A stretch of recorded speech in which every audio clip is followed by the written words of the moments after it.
Bonjour, nous avons vu dans une vidéo précédente relative au pentatonique les deux formules de base que supporte un accord dominant. L'accord dominant est l'accord le plus fréquent et la racine même du blues et donc des musiques actuelles qui sont nées pour la plupart là-dessus. En tout cas pour tout ce qui concerne les musiques anglo-américaines qui nous bercent depuis la nuit des temps. Donc, dessus, sur cet accord, nous avions vu qu'on joue l'accord majeur pentatonique, enfin la gamme majeure pentatonique sur l'accord dominant, qui correspond à 1, 2, 3, 5, 6, 1 sur Do 7.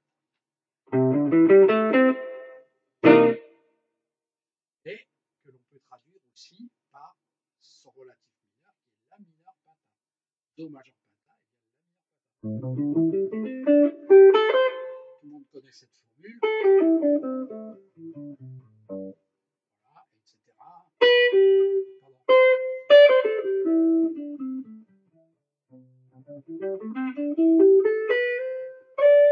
Voilà, on va connaître au moins dans 3 ou 4 positions pour pouvoir les manœuvrer avec précision.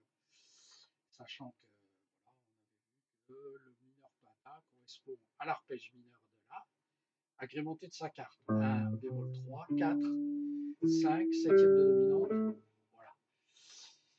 Donc, et l'on peut jouer la gamme blues, c'est-à-dire le La mineur pentat, l'arpège mineur de La, assorti de sa carte, et la note bleue 4 plus 4, bémol 5, bémol 7 et 1. Voilà. Alors, le fait de jouer blues, plus on accentue la note bleue, la carte augmentée, le triton en fait, là, plus ça sonne blues.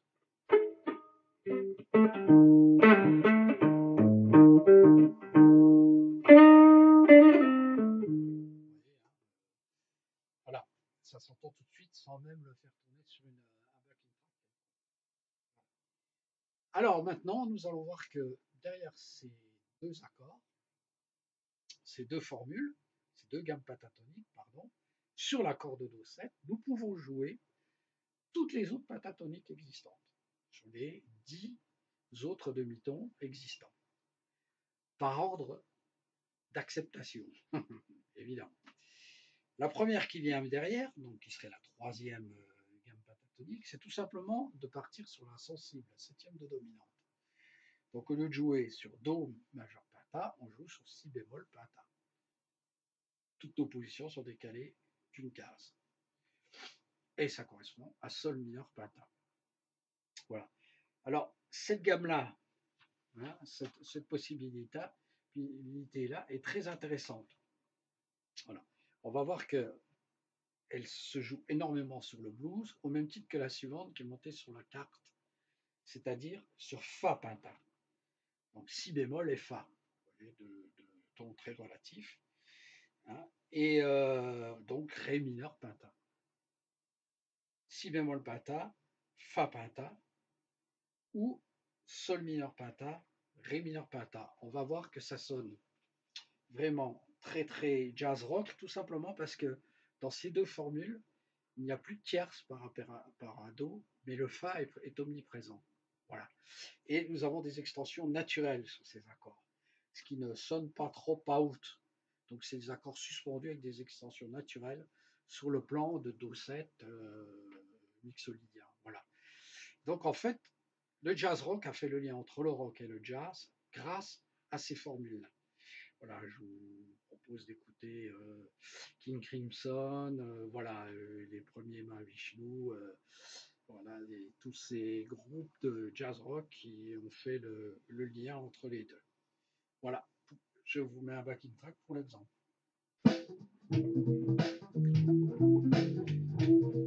Sol mineur pentat.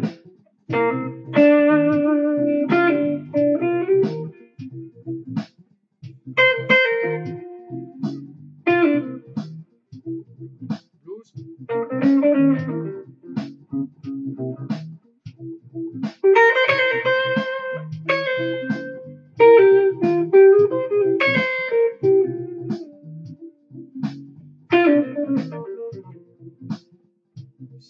mélange avec la précédente, la mineure.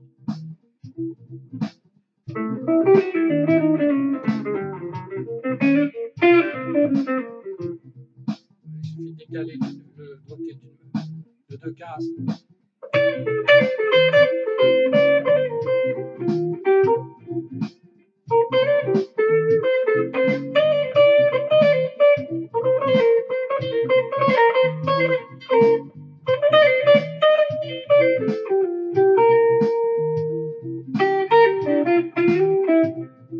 Voilà.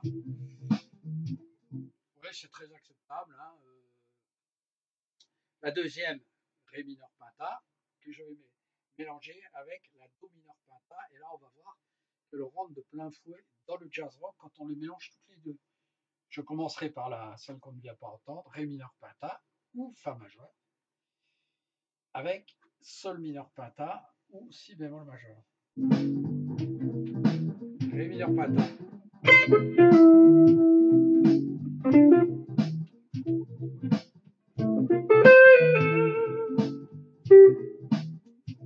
Dans l'accent blues.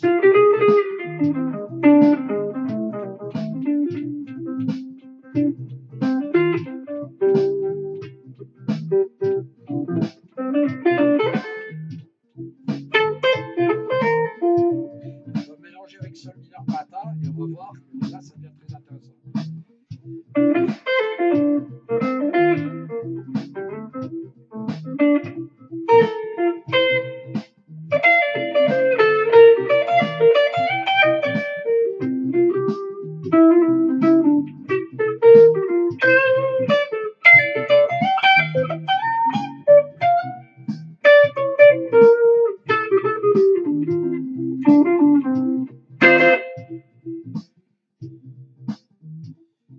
On va voir que quand on isole Ré mineur, on a l'impression de jouer Do rien.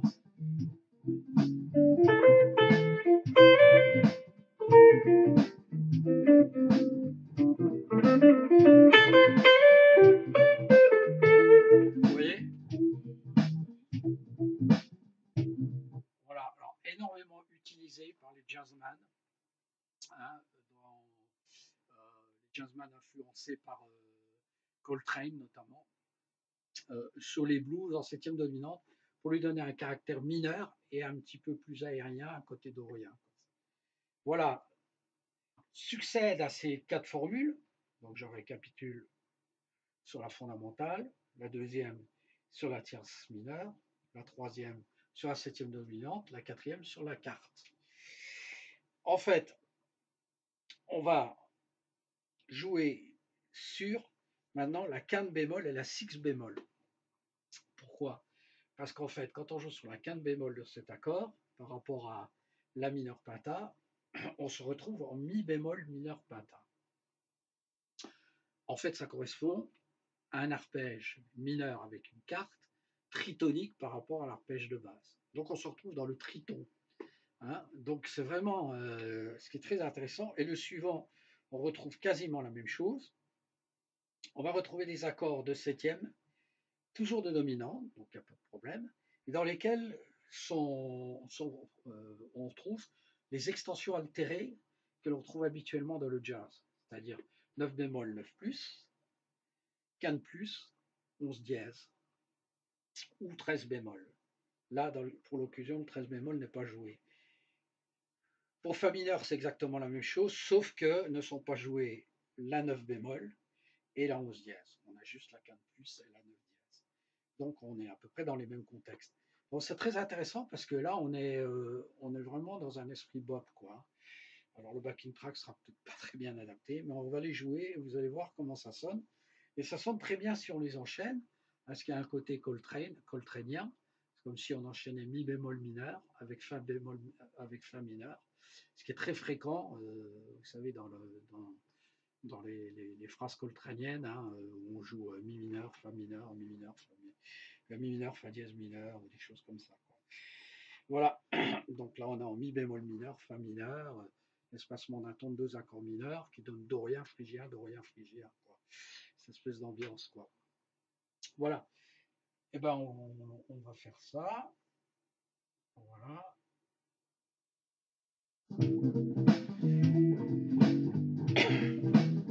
mineur pentat.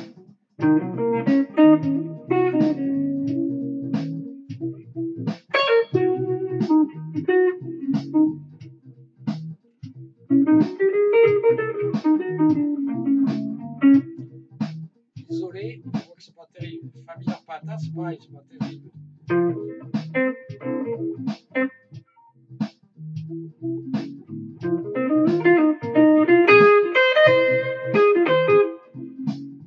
contre, on va les mélanger toutes les deux, et là, ça devient intéressant.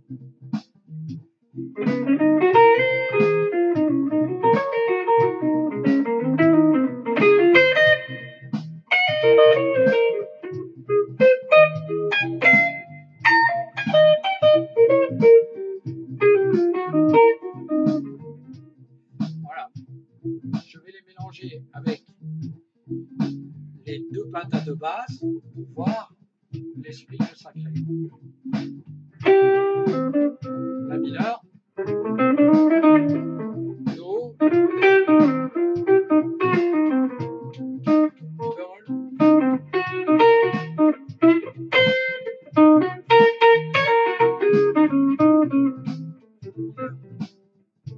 Fa mineur mélangé à Do mineur.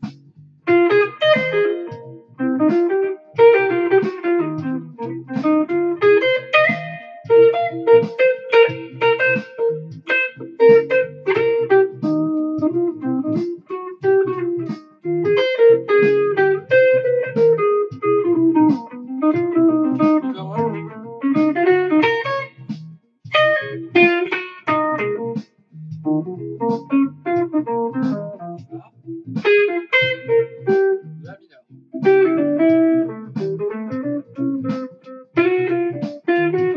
Bémol. La. Mi bémol. Do.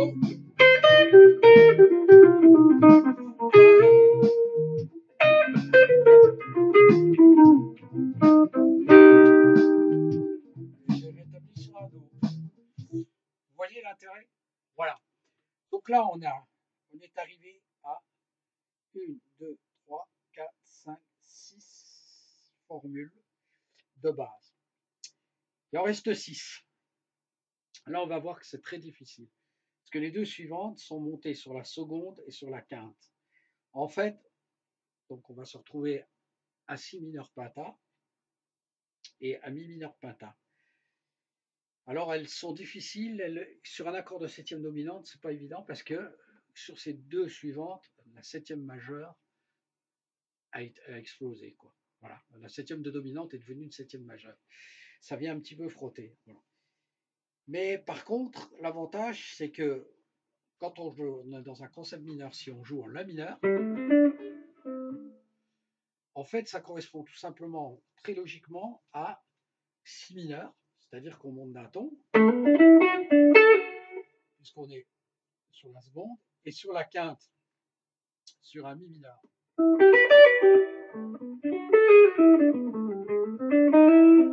Voilà, donc lié aux deux autres, dans un contexte blues ouvert, voilà, accord isolé, ça marche pas mal, ça marche pas mal du tout, mais il faut vraiment résoudre sur le la mineur, parce qu'autrement, on est vraiment dans une situation, si on les laisse isolés, ça sonne vraiment très à haute, et voilà, donc quand on le joue isolé, il y a des gens comme John Scofield qui jouent ça très bien, Alan Allworth, encore qu'Allworth c'est plus dans un mode beaucoup plus complexe, mais en tout cas, en termes de pentat, voilà, Scofield par exemple le joue beaucoup, John Scofield.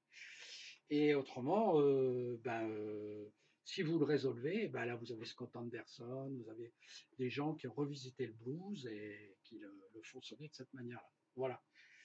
Alors l'avantage, c'est aussi que sur le blues, par exemple, sur un blues en do 7, vous utilisez la mineur 7 pentat, blues, vous pouvez l'utiliser tout le long du morceau. Donc là, ce concept-là est valable sur toute la longueur du blues aussi. Hein, voilà. Donc on va le voir sur do 7. La mineur.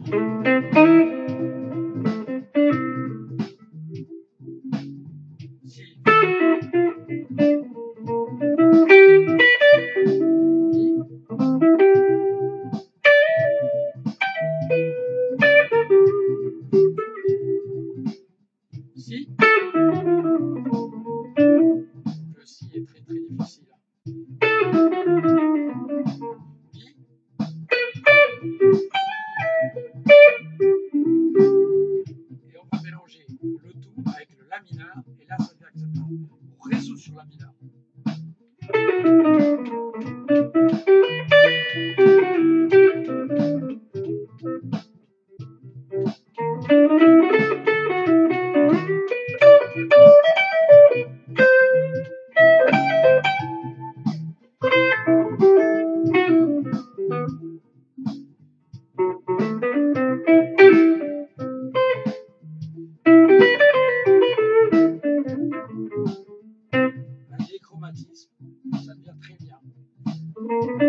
les suivants. Je reviens vers vous. Voilà, donc nous avons une formule, une neuvième formule, qui est sur la seconde bémol. Donc là, c'est très fréquent.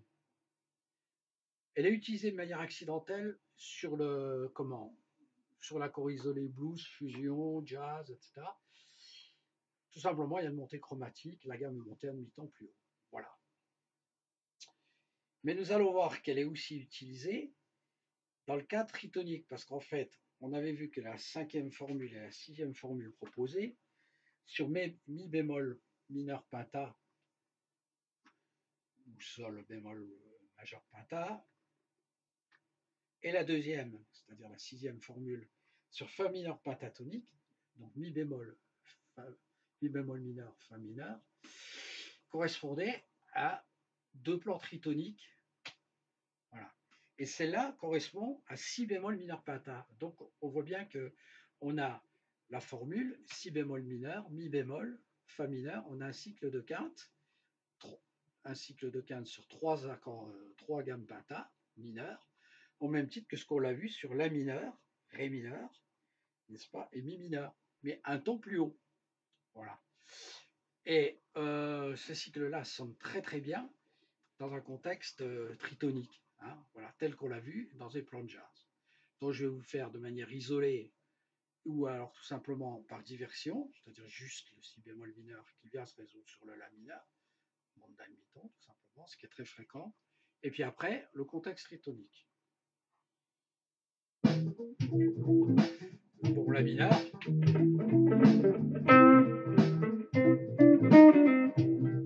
si bémol.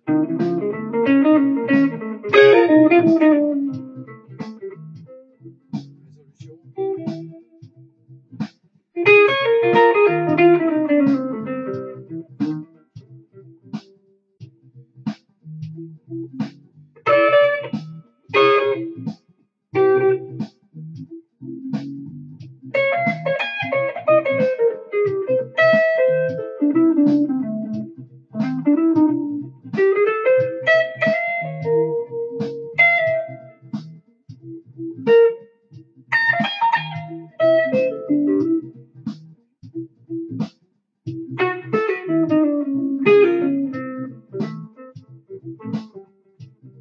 Voilà, maintenant on va le garder dans le contexte tritonique, en le mélangeant avec mi bémol et fa mineur.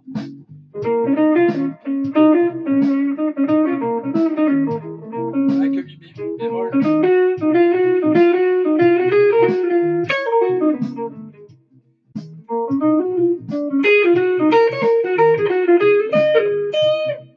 Avec le fa mineur en plus.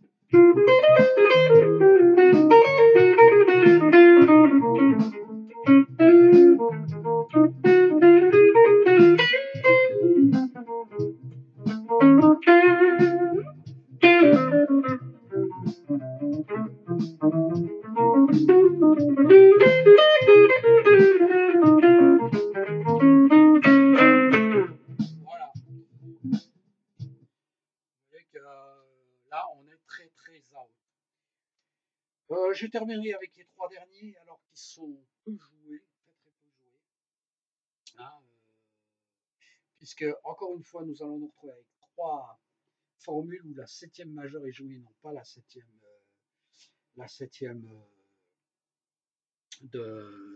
dominante, et avec des altérations. Mais là, cette fois, on se retrouve avec trois gammes. Hein, une sur la tierce, une sur la sixte, une sur la septième majeure. Donc, c'est-à-dire mi majeur, la majeure, si majeur, encore le cycle quinte, mais surtout ré bémol mineur penta, sol mineur penta et la bémol mineur penta. Et là, on s'échappe vraiment profondément. On est très loin du plan initial, quoi. Dedans, il y a au maximum deux notes d'origine de jouet dans ces trois plans-là. Hein, donc, pour chacun des plans. Donc, c'est pas sur 5 notes, ça fait beaucoup. Je vais vous les jouer quand même. Voilà, c'est possible. Disons que si vous jouez sur un accord isolé et tout, ça passera toujours.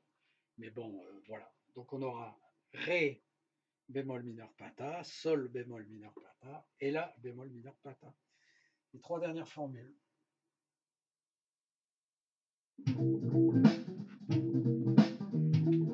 Ré bémol. Avec la côté blues.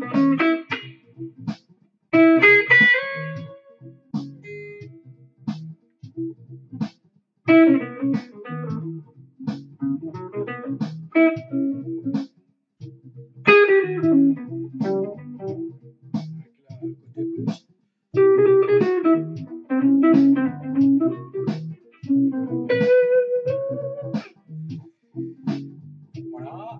Sol bémol mineur pata.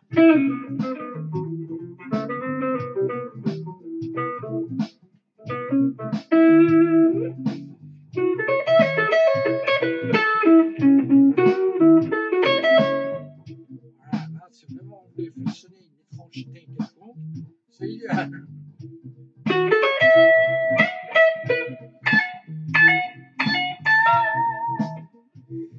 Et La bémol mineur pata, qui va se retrouver un demi-ton en dessous de la fondamentale.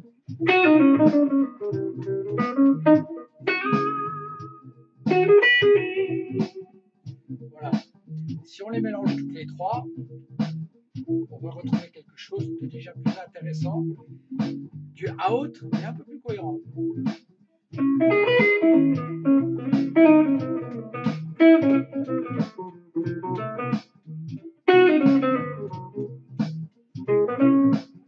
Ré mineur, Ré bémol,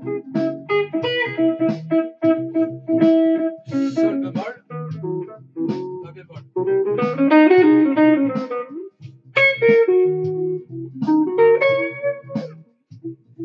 Ré bémol, Sol bémol, La bémol, Sol bémol.